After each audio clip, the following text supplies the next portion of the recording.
We need to talk about India and Pakistan.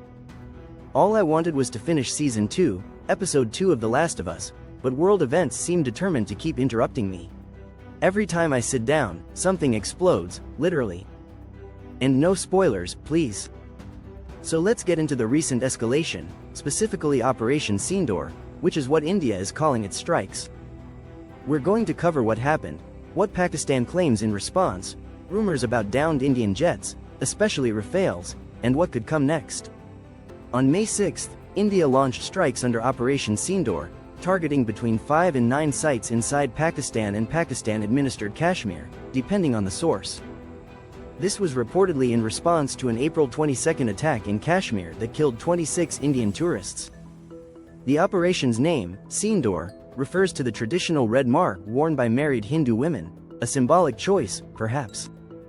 India has stated that these were precise, surgical strikes aimed at terrorist infrastructure, allegedly linked to groups like Lashkar-e-Taiba and Jaish-e-Mohammed.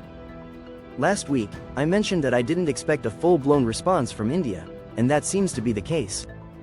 These were targeted strikes, not a wide-scale military engagement, and they appeared to avoid direct confrontation with Pakistan's military. That restraint might have been deliberate, giving Pakistan space to de-escalate. However, Pakistan reported civilian casualties, including children, and condemned the strikes as an act of war.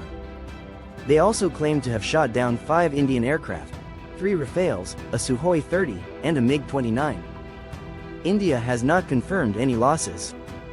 Realistically, if Indian jets were shot down, the truth will surface. In a democracy, especially one with a free press, it's hard to keep something like that under wraps. Photos, eyewitness accounts, and leaks eventually find their way online. Could Pakistan really have downed 5 jets? It's plausible, not necessarily due to pilot error or air superiority, but because India lacks dedicated SEAD, suppression of enemy air defenses, platforms. SEAD missions are designed to neutralize surface-to-air missile threats before a strike occurs.